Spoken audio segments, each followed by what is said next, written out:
Welcome, everyone. This is Effects of Shelter in Place on Museum website Visitation. My name is Marty Spellerberg. I'll introduce our panelists in a second. But before we start, I'd like to thank Microsoft, who is the Registration Assistance Fund sponsor, Axiel, the Ignite sponsor, and all the other sponsors listed on the program schedule for helping us make this conference possible. For this session, we are using the Q&A box for questions and the chat for technical issues. After we show our slides, we'll have some time for questions. And okay, that's the housekeeping. Let's get started. So welcome, everyone. Thanks for coming. How we're going to do this, there's going to be three presentations and then a Q&A. The first presentation will be myself and Grace Poole. Then Tim will speak about the experience at the Getty, and Colin will speak about the experience at the Whitney, and then we'll have the Q&A. So this is a cross-institutional study. Early in the pandemic, as lockdown was sort of coming in, I thought, wow, this is really a notable time. We should do something to capture this and to learn from this. So some caveats about the study is that this is a cohort of 20 institutions, so not 200.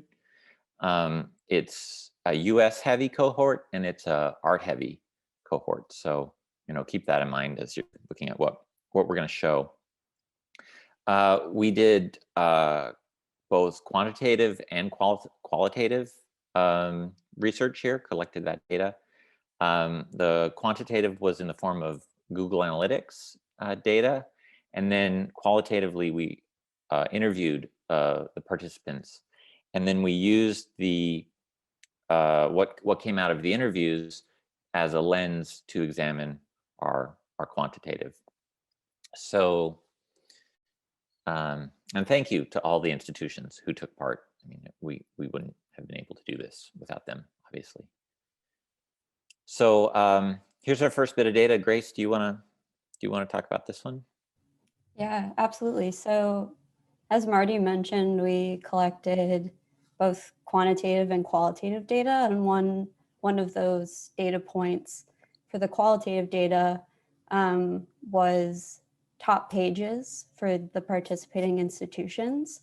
And because the institutions provided their own URLs, these top 10 pages of variety types and names, the one way that we could kind of make this into data that we could analyze was I coded all of the participating institutions' top pages into the categories that you see on the right, ranging from digital content and virtual tours to education and the about page, exhibitions, in-person events. And then that data was divided into the 3 periods, A, B, and C, that you see at the bottom. And we're basically, for all of the visualizations, kind of tracking in institutions year over year. So an institution was compared from their own 2019 to their own 2020. And we were basically just trying to see if there was a shift in what people were looking at in terms of their top pages. And you can see from the visualization that that there were a lot of shifts in terms of what the top pages included, even over the course of B and C, the pandemic. Thanks, Grace. So this one we're looking at sessions, and this is the entire cohort. The black line being the average of these 20. Of course, what you can see is that most institutions experienced a dip here. This is when lockdown went into effect. But a couple institutions did not. This orange line and this yellow line is the yellow is the Art 21, the PBS TV show, and this orange line is the Met. The pink line here, the salmon line, is the Getty, and we're going to hear from Tim in a little bit. But we thought that it was really interesting that the vast majority of institutions saw this dip in March. So we wanted to look at those institutions specifically. We wanted to take out the three that I highlighted and look at this cohort. So in a for-profit context, there's this idea of competitive advantage. And what competitive advantage means is that it doesn't mean that you're at the top. It doesn't mean you're the best, performing the best, but it means you're performing above average. And for that reason, it's important to know what the average is. And so then that average, we'd call that your benchmark. And then you would look at the practices of the organizations that are above average, and you would see if any of those practices you'd call those best practices, and you'd see what you could learn from them. So there's a little bit of a correlation and causation tension there. Are the organizations successful because of the practices, or are the practices just indicative of that organization? But so what we're going to do over the next few slides is show certain practices, and the way we came to these visualizations is we interviewed the participants, and then we went through the interviews and we listened for certain practices. If in the interview they said that they did a certain practice, then we associate that institution with that practice. And then the line here is the average. Each line is going to be the average of the institutions who we highlighted in that way and associated with that practice. And then the black line is our benchmark from the previous slide. Grace, do you want to say anything about this slide? Yeah, so as Marty mentioned, when we interviewed all the participants, we were trying to kind of gather a holistic picture of what both the pre-pandemic looked like for different institutions, both stylistically on their website, but also in terms of content. So we asked a variety of questions ranging from a pre-COVID period to the first few weeks of lockdown, and then the future of digital activity, their website. And then I coded that information to make it quantifiable.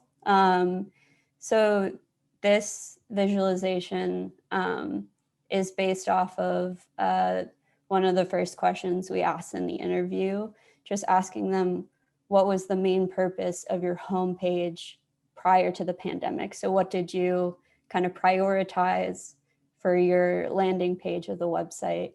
And as you can see, most participating institutions in the study use their homepage as a space to give general information or to prioritize the visitor who is planning a visit to their institution. And then a smaller number of the participating institutions, minus the big three, or the Met, R21, and the Getty, said that they use their homepage in order to highlight current and upcoming exhibitions.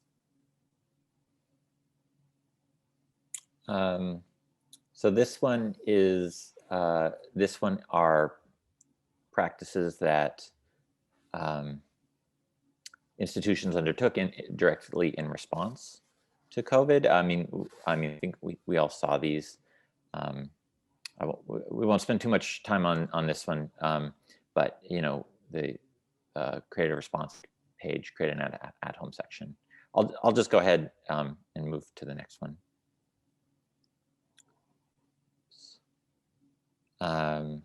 So this one is created new content. Grace, do you want to say something about this one? Yeah, so kind of the bulk of the interviews that we did with the institutions, we're trying to gather what content-based practices they were doing during lockdown. So that ranged from blue, which is new educational content, red, virtual events, yellow, new video content, and green, which was increased usage of their institution blog. And a variety of institutions did one or more of these new content practices. And that was something that we indicated in the coding. So this is the creation of new content. And here in the next slide, we contrast this with repurposing existing content. As you can see, this is one of the few visualizations where the lines are sort of uniformly and dramatically above the benchmark line. Grace, do you want to say anything about these practices? Yeah, so the existing content practices were all practices that in the interviews, the institutions indicated that this was content that they had used for previous exhibitions or previous programming, that when the pandemic hit, they pulled that out of the archives or out of their, I guess, content management systems to try to repurpose into more evergreen content. So people said that they reused publications or articles that people had published previously, existing video content, whether that was educational or kind of event programming. And then the bulk of people said that they reused and repurposed their educational content. Yeah, I mean, we all remember the period earlier in the season when, you know, we were just all scrambling to serve our audiences and bring things that would be useful forward to them.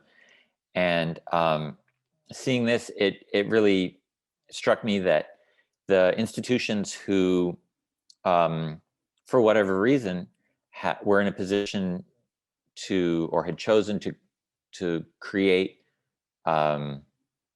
evergreen content, create content in the before times, that they brought into the pandemic with them, had a dramatically different experience than the others, a more positive experience in this time, according to this way of looking at things. Here's a just a little bit of a summary.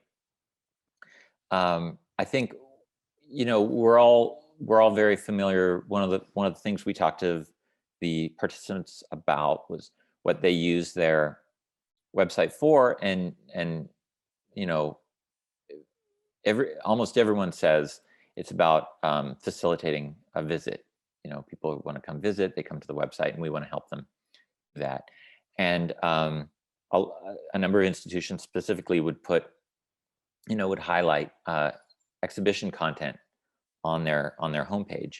And I think we all know from experience the sort of the unending churn of the exhibition calendar, and always creating content for the website that supports the exhibition calendar. And I thought it was notable that, you know, here in this pandemic time, there's actually another use of museum websites, and we got to look at it. It's people who are never going to visit your institution. I wanted to point out that the Met, for instance, has two entirely separate streams for their digital creation. They have a team that works on facilitating visits and encouraging visits and helping people who are going to visit. And then they have a team that works on digital content that for people who are never going to visit in person. And I think what the pandemic gave us was an opportunity to see what happens, to really be able to look at that audience who isn't going to visit, and see how they use museum websites. So, you know, my big takeaway from this is that even if this is editorializing a little bit, but even if we get back to normal, we get back to receiving visitors in person, we shouldn't lose sight of the needs of the visitors who are not going to visit, and making sure that we create evergreen content that will be an asset for serving those visitors, and then also an asset for us in these situations where we can't welcome people to our doors. But okay, those are my slides. So I'm going to stop sharing, and over to you, Tim.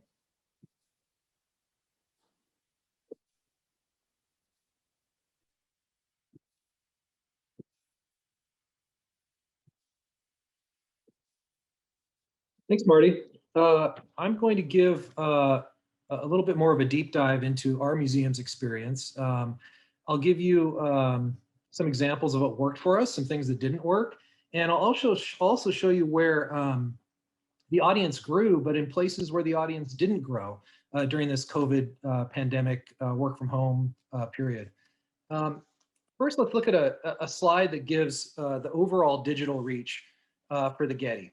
So this is digital engagement over 12 months, and I'm showing overall engagement and high engagement. And the way I'm breaking that out, you can see on the left. So the high user engagement is including things like followers, subscribers, sessions, engagement that's more persistent. And overall engagement is showing things like social media impressions, media coverage, social shares, ads, and I'll break those all out for you on a later slide. But as you can see, we experienced that dip in February that Marty talked about. We were starting to lose overseas visitors already in February. Of course, in March, we closed, but you saw a dip in our overall digital content reach with the decline in visitors. And that held true really throughout this period, but because we're collecting a lot of data, we're able to see where digital reach expanded and where it contracted. You'll notice that in December, November, December, we were running at about an overall engagement of about 22 to 23 million. And then that dropped down to 13, but 13 wasn't an exceptionally low level for us. It's not that different from what we were seeing in August of 2019 or September. But in this period in November, December, there were a few incidents that drew audience to us. One was, it was the fires that were near the Getty. We had a very successful exhibition, but we also had a newsworthy event. We were getting a lot of media coverage, and that drove our overall engagement up. But then you see with the beginning of COVID-19 and our closure at the Getty, we jumped to 44 million, nearly 45 million overall engagement. And then following that in April, up to 53 million, while the high engagement really didn't grow that much. And so I'm going to give you some examples of why that happened and tell you where things grew and where they didn't. So near the end of March, we launched something called the Getty Museum Challenge. And the Getty Museum Challenge asked our audience to recreate works of art from the Getty using only things found in their homes. And we ended up getting thousands, maybe even tens of thousands of submissions on Twitter.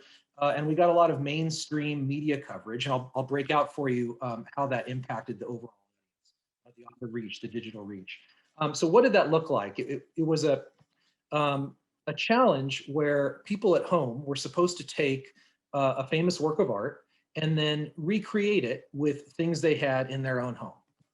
And the results really were pretty fantastic. Some of them really entertaining. They were very creative.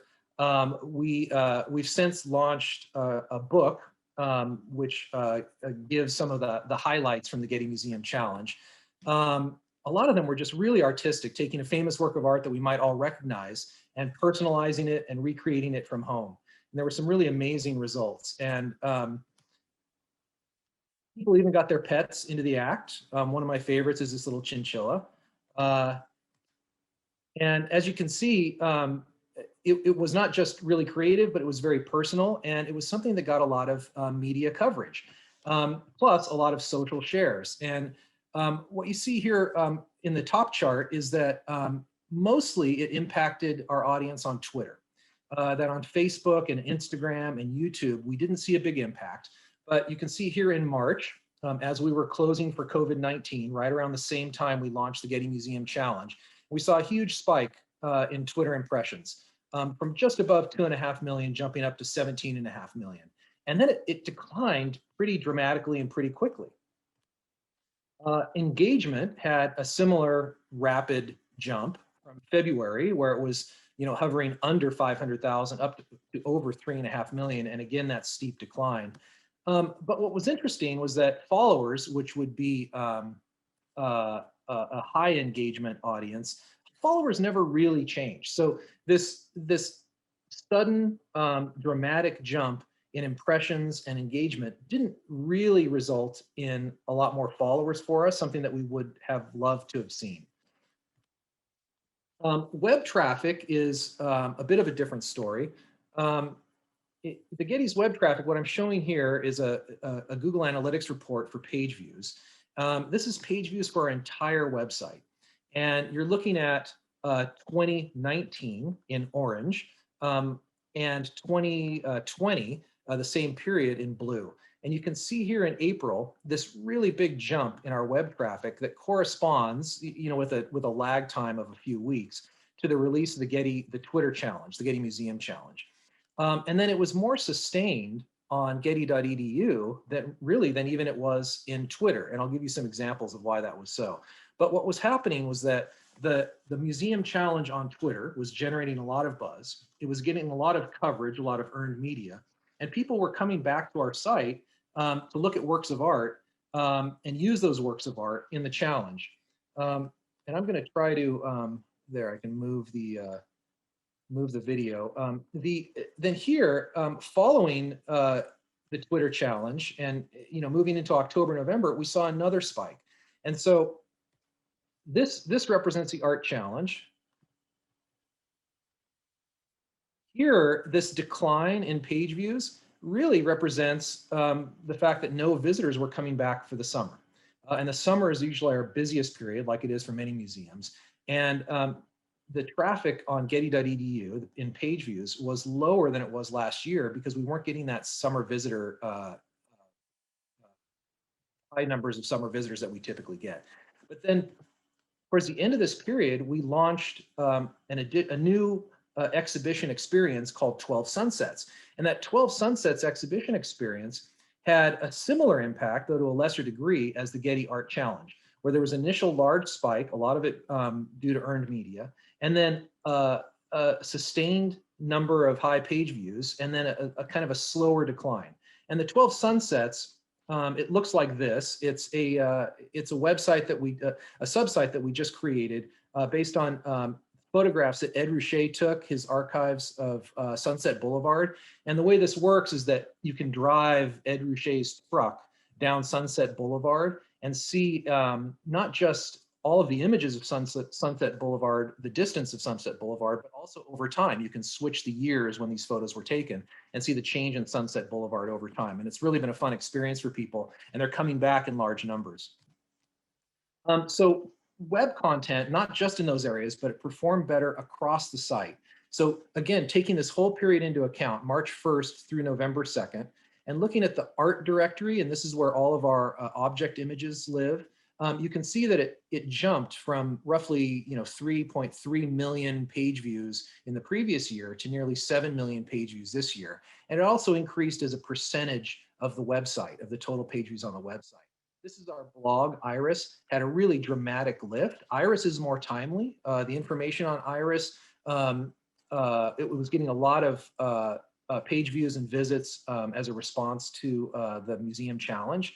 But not only was our art and our blog performing better, but also research content. So what we were finding was that with this lift in the Getty Museum Challenge, that we also had a lift in research content. And Marty was talking about how if you have evergreen content on your site, then when you have an initiative or a campaign or a program like the Getty Museum Challenge, that evergreen content, it all gets a boost. So there's something there that's taking advantage of a sudden rush of attention that comes from really a very clever tweet, a very clever Twitter campaign. Research, vocabularies on the web, the gateway to our search content all increased. So not just views of our art content. Now, subscribers really didn't increase during this period. So if you look here in March, roughly when we had that giant jump in impressions and website traffic, there really wasn't a change in news subscribers. These are all publications. They're digital publications at the Getty. And I'm representing here those publications subscribers over time, and there really wasn't a lift. And that's something we would have liked to have seen, but the Getty Twitter Challenge and our 12 Sunsets project didn't result in that. YouTube video views, also we didn't get a big increase there. So what we're seeing is that the channels, so whether it was Twitter or the website, the traffic, there was a lift for other content in the same channel, and that Twitter gave a visit lift to content on getty.edu, but that Twitter doesn't give a lift for us to YouTube or to Instagram. We had a big jump in advertising and earned media, but the advertising jump, the ad reach, was really before this period, before the period of March and April. And that the jump here, the increase here that you see from roughly coverage views of around 3 million here, 1.5 million here, increasing to 22 million or so in April. This is coverage of the Getty Twitter Challenge. This coverage really led people not just back to Twitter, but back to the website. So it was that virtuous cycle where something that becomes popular in Twitter, then becomes popular on the website, and then we get coverage in earned media, and that reinforces it, and the views and the page views increase yet again. So just to recap some of the key points, we did have those big audience spikes during COVID-19, like we saw that Marty gave in his chart. Social media was really the catalyst, and nearly every type of content performed better, but not things that we might consider high engagement. Visit content for us used to be about 40% of our total web traffic. So when you're looking at our page views for our website and seeing that they were steady during that period in the summer or down a little bit, it's really down a little bit after a loss of what used to be 40% of our visit traffic.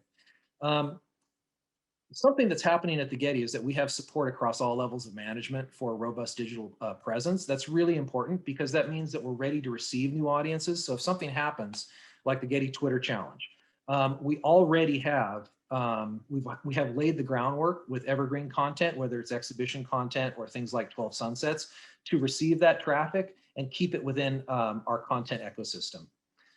So the overall web traffic would have declined in the absence of physical visitors, but the new web presentations then boosted that traffic again. And I'll hand over to Colin. Great. Just a second here. I move everything around. All right, hi everyone. My name is Colin Brooks. I am the senior developer at the Whitney Museum of American Art in New York. I use he, him pronouns, and I'm gonna be talking about Whitney.org without the museum. There we go. So really over the last year, there have been two Whitney.orgs. There has been the pre-COVID Whitney.org, which implicitly or explicitly was really built around the idea of building interest for artworks, the shows that we hit on, and getting people engaged to the point where they wanted to come and view the museum. That was kind of determined by both the things that we did by choice and the things that we sort of did implicitly based on just what were we spending time on. The second Whitney.org has been the stay-at-home-whitney.org. And this has been a really big question as far as like, what are people still using about the site when there isn't that I'm actually going to go to it option anymore? And apologies if you hear my radiators going a little crazy. They are here and making noise. But to answer this question, I wanted to look into what is the data that we have while limited kind of say about Whitney.org usage. So here is the homepage of the site on March 12th, the last day that we were fully open. If you can see this, the real headline option here is Vida Americana, a show that we had just opened a few weeks prior about Mexican muralists and their impact on artists in the United States. And everything that we were doing online, whether it was social or ad-based or just the stuff that we were promoting on our homepage and elsewhere, was really focused around getting people interested in this exhibition. And so that obviously really changed once this show that had just opened immediately kind of didn't open anymore. And so what I'm looking at throughout this presentation is 20 weeks of closure that starts shortly after we fully closed and ends about a month before we reopened at very limited capacity. And the idea there is to avoid some of the visit planning that would have happened once we announced that we were going to be open again. So this is a little arbitrary, but hopefully is a useful look at what a closed museum website is. So what happened? Immediately, we lost half our traffic, 50% drop in users, sessions, page views. This was very fast. And taking a look at this chart where you can see those three metrics mapped from the start of the calendar year, there is a very sheer cliff post a bump for opening new shows to that mid-March area where things really dropped. Similarly, looking at some specific parts of the site, we have our visit section, which has a lot of logistical information about kind of what it means to come and visit, our hours, tickets, that kind of situations. That really flatlined mid-March. Somewhat similarly, our exhibition section, where you might go to see what shows are on, what does that kind of look like, to read descriptions, that also dropped pretty heavily. And that includes archival content, our exhibition archive that goes back sort of spottily to 2006 or earlier. That dropped off pretty heavily.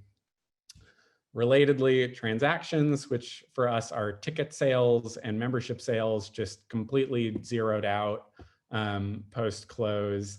And maybe the most nuanced piece at the moment is our guides, our audio guide section, which without really getting into it, there's kind of two components. There's the stuff that we push people to on site for interpretive content and gallery, and then the stuff at home for old shows or that you might want to look at later. And even the fact that there is that archival section after this spike for the new shows opening, it still gradually dropped over the course of our closure. So maybe more interestingly, what didn't crash?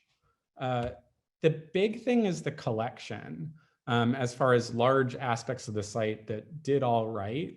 I don't know if this is something, if you asked me, I would have anticipated or not, but for the most part, it held steady or increased in usage, absent any other changes at the time. We had a slight increase in people using the online collection.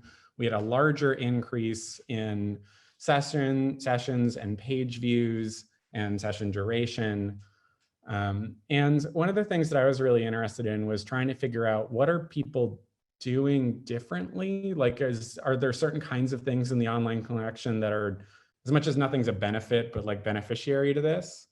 And while a lot of that is reading tea leaves, specific artists did seem to do better in terms of traffic. And as much as I don't think you can really take anything away from this, and it's the top 15 artists during that 20-week period, the thing that stood out to me poking through this was that it seemed like a lot of the artists that we consider kind of greatest hits artists of our collection did well. compared to artists that were tied to shows that you could no longer see. Like Roy Lichtenstein is on here, and Liza Liu, who both had strong presences in shows, dropped, whereas artists that weren't particularly featured but are always kind of present, like Hopper and Warhol and Calder and O'Keeffe, did pretty well comparatively. And so trying to wrap that all up into something useful as far as what we could do with the website in this period, I tried to do a little bit of what I guess I'm calling reactionary feature development, which is probably in general a bad thing, but at this moment felt like a real response to what is useful to people on the site and what can I change to try to make better. And as much as there are so many bigger picture things that I would like us to do with the collection that are really complicated institutionally, whether it's trying to do kind of more thematic entrances to the collection like the Art Institute of Chicago, or different handling of highlights, or different kind of sub-collections like the Met, absent being able to really make those things move at this moment, I did at least try to get us to make the initial experience, sorry for my watch going crazy, a little bit better.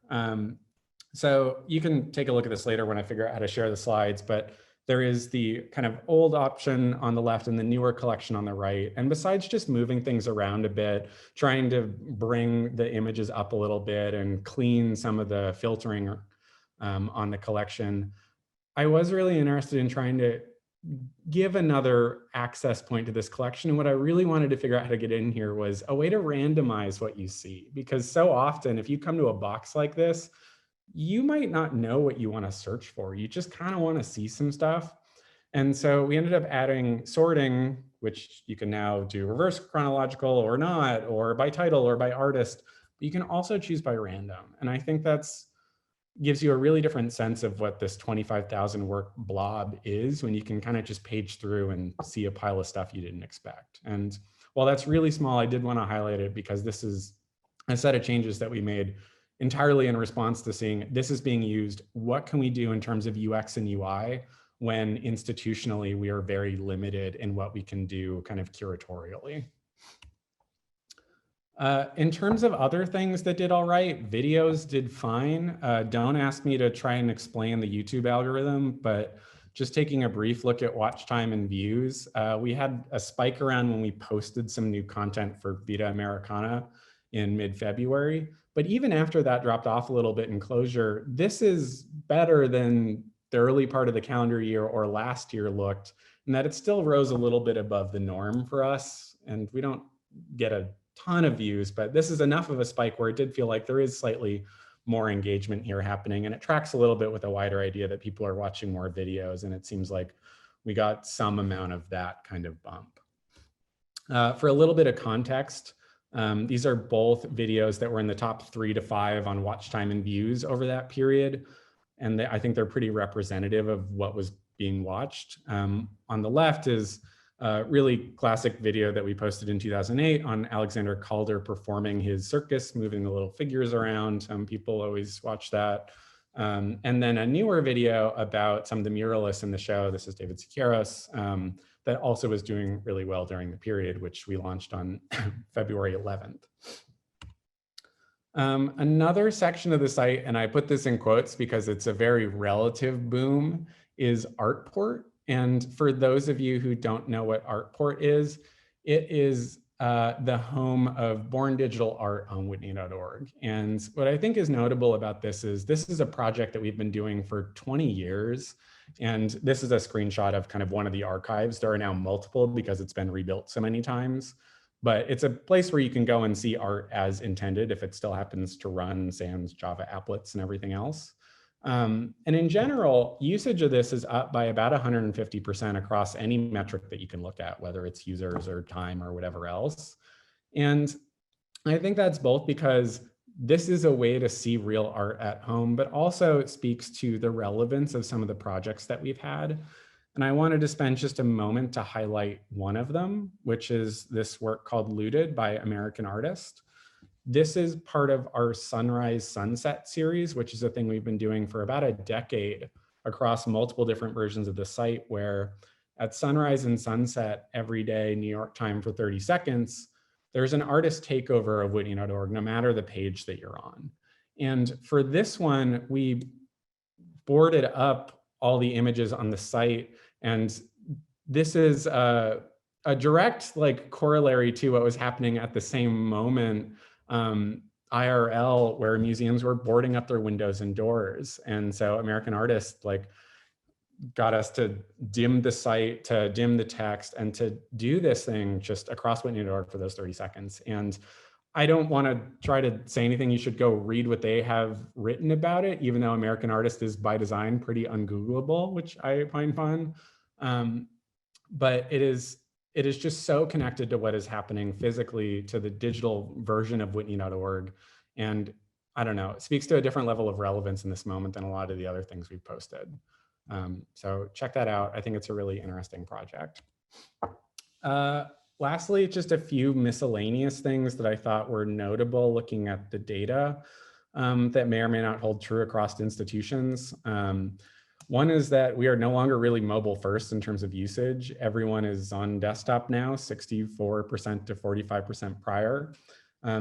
We're more international than we've been in the past, whether that's because of the drop off of domestic tourists or otherwise versus new audience traffic. I don't know, that's kind of complicated, and it's probably a bit of both. And then also in terms of kind of some of the duration metrics, we are up both in average session duration and time on page over the period by about 30 seconds, which is quite a bit for us. And I think notable in part because a lot of the things that used to take a lot of time, we weren't doing. Like the thing that took the longest on the site generally was buying a ticket or a membership. And so to zero those out and still end up with longer duration on the site, I think really speaks to whoever's left using this thing is using it in a little bit different way than they did before. And that feels pretty notable to me. And that's all I really had to say about Whitney.org and its behavior. And I'm happy to turn it over to, I think we have things in the Q&A, and maybe Marty will do a little bit of running that. Thank you. Thank you, Colin and Tim. That was fantastic. So one thing I want to say before Q&A is that this project is continuing. So, in the next step is we're going to write a paper about what we've learned and the data we've collected. And I also think it would be very interesting to continue this work into next year and do like a follow-up, like a road to recovery. So I'm going to paste a link in the chat. This is if you're interested in this work and either just want to follow along and hear about findings as we publish them, or if you even think that your institution might be interested in joining the cohort for the next phases, there's a form there that, that will allow you to stay in touch with us.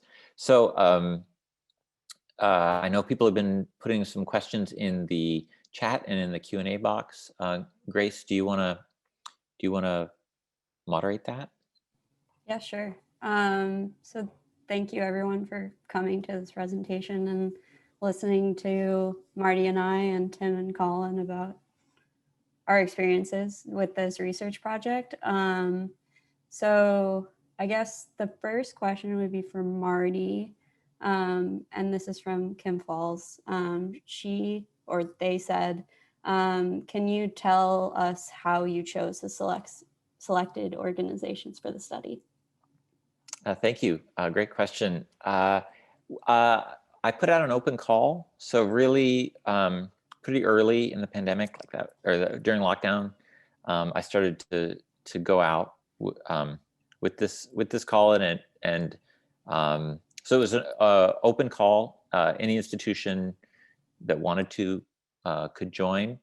It was promoted on Twitter, and it was promoted through the MCN SIGs.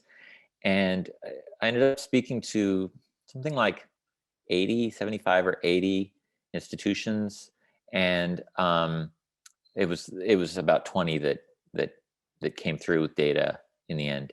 So it was kind of people kind of self-selected in. I didn't mean to exclude anybody. but that's what we got. We got 20 that way. And the more, the more we can spread the word about this project, the larger the cohort can be in the next phases, and the larger the cohort, the more robust the findings. Cool. So the next question is for Colin. Natalie was wondering, the Whitney website is super organized with the information about virtual events and educational content. They're wondering if you could share the process of figuring out what might be the best UX experience for audiences in terms of organizing this information. Sure. This is either, man, I wish I had a better answer for this, because the answer is sort of just like, we did what we thought worked. Yeah, I would note a couple of things about this. It took us a while to get the Whitney at Home sort of section up with information about what we were running. So I would say maybe we did a good job, but we were not a first mover on this by any means. So we had the benefit of being able to see what a lot of our peers did. And that was sort of to our frustration internally with the roadblocks that were kind of put in front of us. I would say in terms of like how we organize things, some of it is just based on, we run our own CMS. So there's sort of like the natural ways of how we organize events that this kind of just applied to. And then there's also a small amount of development work that we did do to try to forefront online only things a little bit differently than we would handle things that had a location on site. But for the most part, we really had the kind of positive option to see what other people were doing. Cool.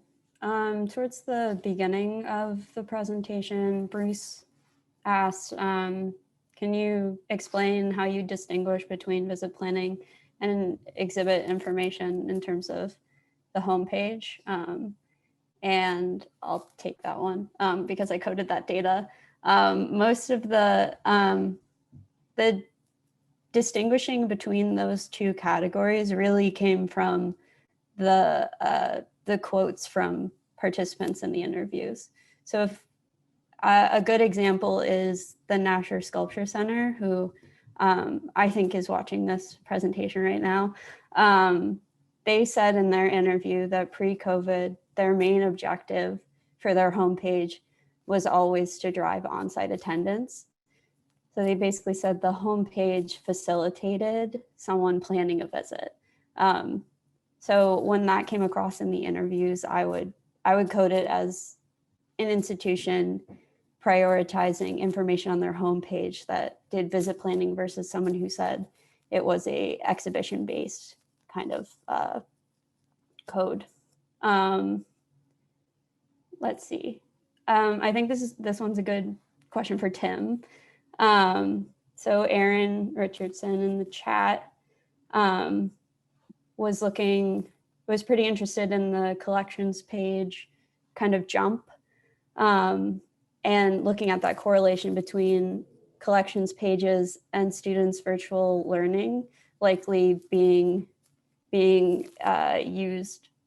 So students with virtual learning are using collections pages. And I guess anybody could answer this, but I'm sure that Tim has an answer to this. If you saw any correlations between that increased collections page usage and student remote learning. Well, first of all, wow, Grace really put me on the spot by saying I'm sure Tim has an answer for this. I don't know what I did to earn that. So this is a very tough question to answer. And it's hard to answer for a couple of reasons. First of all, we don't have great profiling data through Google Analytics. We don't have logins or authentications to know who is visiting the content on our site. And we're very cautious about conducting survey research with K through 12 individuals because of privacy issues.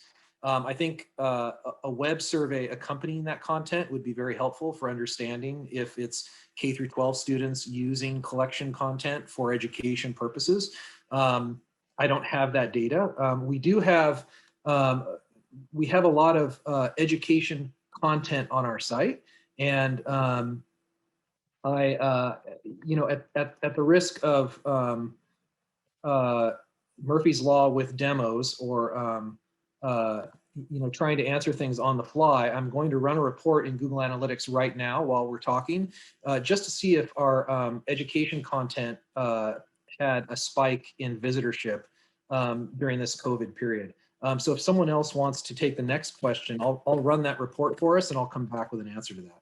I have a couple quick thoughts on this.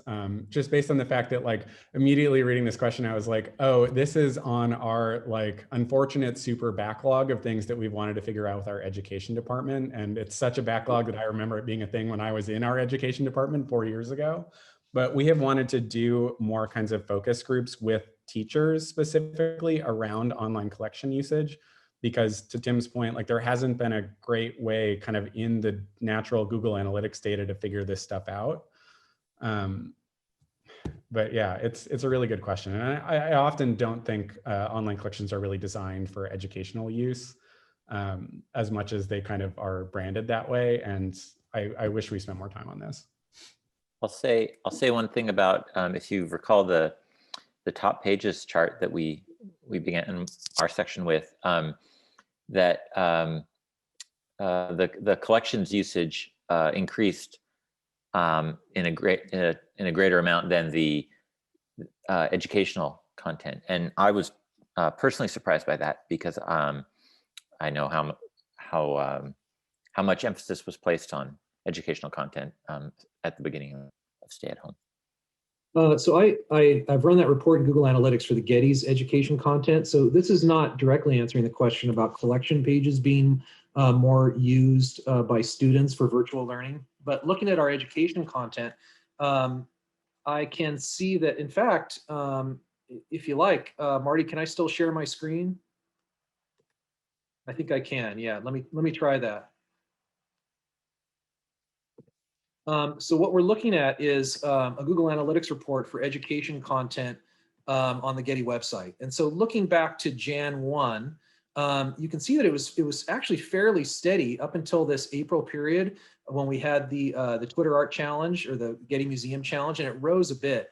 Of course, things dropped over the summer, but I think it's really gratifying to see that once students were back in class, traffic came back to the levels that we would have expected and actually exceeded where they were this time last year. So let me just run that monthly. Hopefully that helps a bit.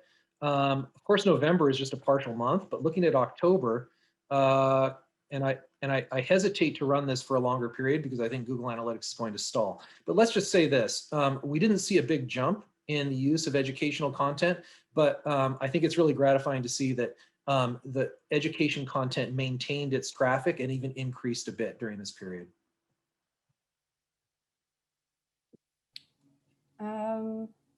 Let's see. There are some questions that I'm not sure any of us can answer, but are, of course, extremely interesting. One of them comes from Sharon. They asked, how did online events fare and relate to traffic? And has that changed over time? So I'm guessing they're asking the change before the pandemic, as well as over the course of the year so far. I was just speaking of this a little bit. It's like sort of interesting in that like we're looking at traffic, which kind of correlates in some ways to interest of a thing, but like all of the how did it go and who attended stuff is all actually buried in on the Zoom side. So it's like a very different data analytics problem. But just for kind of rough reference, for us, we had like a drop during initial closure, and then kind of back to normal when we were running a full slate of virtual things, which is probably way less events than we would run normally, but had more online interest because they were online only. So it kind of is like, whoop, and then back to normal, as much as the programming is very different.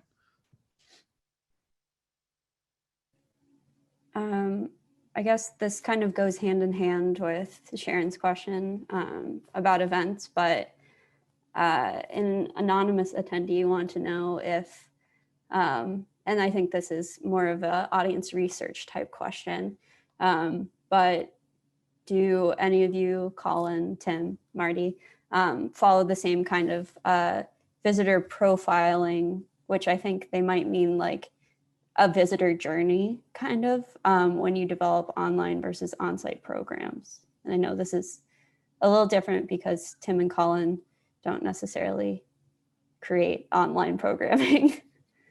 I'll mention, in case it's relevant here, the previous cross-institutional study that I was involved with, where we looked at visitor motivation in web visit, and we used a model, a framework of visitor motivation by a researcher named John Falk that was developed for on-site usage by studying on-site visitation, and is widely used when studying on-site visitation. And that's something I'd be happy to share more information about. I thought it was very interesting to use. I was personally interested to use something that had a crossover between on-site and online. And some of the participants in that study, which I can send more information about if you reach out in Slack, did run studies concurrently on-site and online. But I don't know if any of the others here want to speak to their experience. I've never seen these profiles, or whatever you want to call them, line up between on-site and digital at the Whitney, despite hearing people be kind of interested in that for years. So I'm also very far away from doing programming for the most part.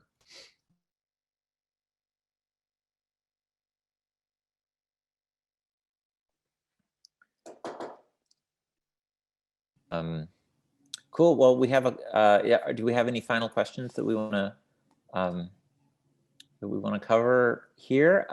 We are. Well, I should make that a question. Are there anything else we want to put for the moment? Then I'll say that we are going to be on Slack. So I'll go over there and I'll start a thread. So look for that, and we can continue to have this conversation. And I want to thank you all again. I want to thank Tim and Colin and Grace for having this experience with me, and I want to thank all of you for coming today. So cheers. Thank you very much.